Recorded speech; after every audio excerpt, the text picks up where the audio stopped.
Hey everyone, welcome back to Consphere, where we dive into the trends shaping cybersecurity, IT strategies, and everything in between. I'm Alex. And I'm Sophia. Today's topic is one that's gaining massive momentum: zero trust security. It's not just another buzzword anymore. In fact, for companies working with distributed and augmented IT teams, it's quickly becoming essential.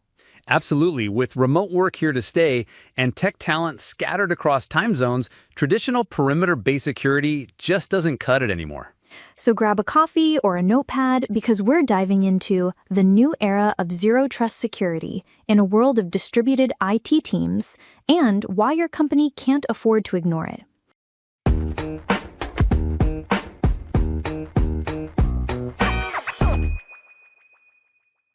Let's kick things off with a reality check. Traditional security models were built on this quaint idea that once you're inside the company network, you're safe and trustworthy. That's like saying anyone who walks into your office building is automatically not a threat. It made sense back when everyone was working under one roof. But now?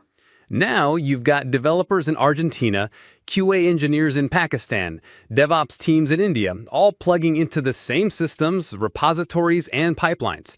Trust based on location just doesn't hold water anymore. And that's not even considering insider threats. Once someone or something gets past the initial security wall, the internal network can become a playground for attackers. And that's where zero trust comes in. It flips the whole idea of trust on its head. Zero trust starts with a very simple but powerful premise: never trust, always verify. It doesn't matter if you're accessing the system from HQ, a co-working space, or your cousin's Wi-Fi in Bali. Every request has to be authenticated and authorized.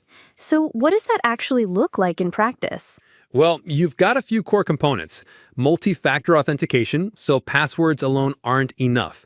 Least privilege access, users only get what they need, nothing more.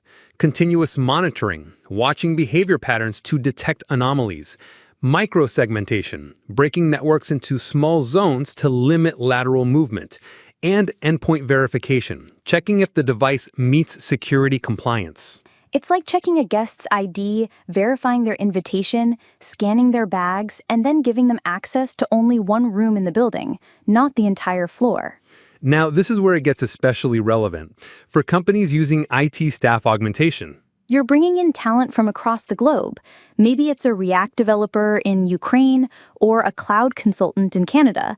They need access, but not all access. Zero Trust helps by making sure each contractor or freelancer only touches what they're authorized to. It's role-based, time-bound, and entirely verifiable. Plus, from a compliance standpoint, whether it's GDPR, HIPAA, SOC 2, Zero Trust helps maintain audit trails. So onboarding and offboarding become a whole lot safer. And speaking of onboarding, you can automate it.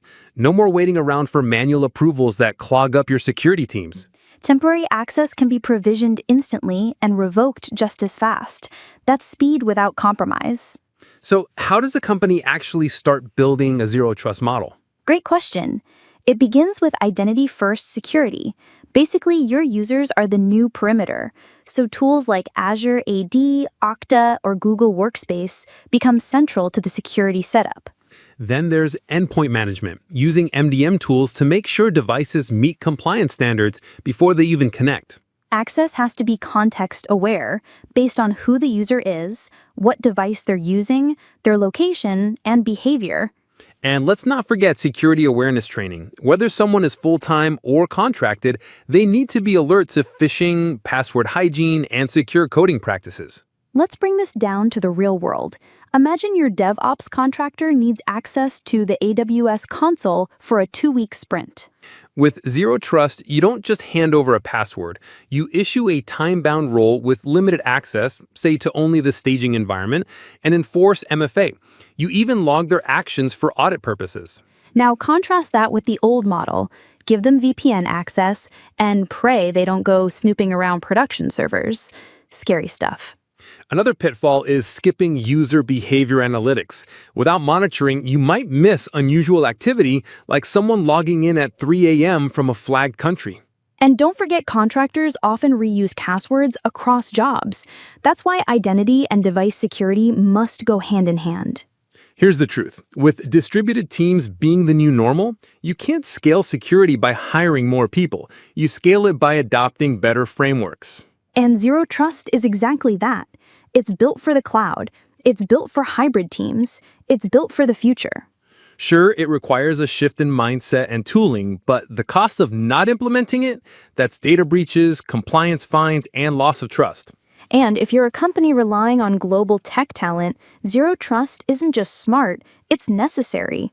So to wrap things up, legacy models are broken, Zero Trust is the new guardrail, and IT staff augmentation demands smarter access controls. It's time to move from trust-based systems to verification-based architecture. Trust no one, verify everything. Thanks for tuning in. If you like today's episode, make sure to subscribe and share it with your IT and security teams. We'll be back next week with more insights into the future of cybersecurity. Until then, stay safe, stay secure, and never stop verifying.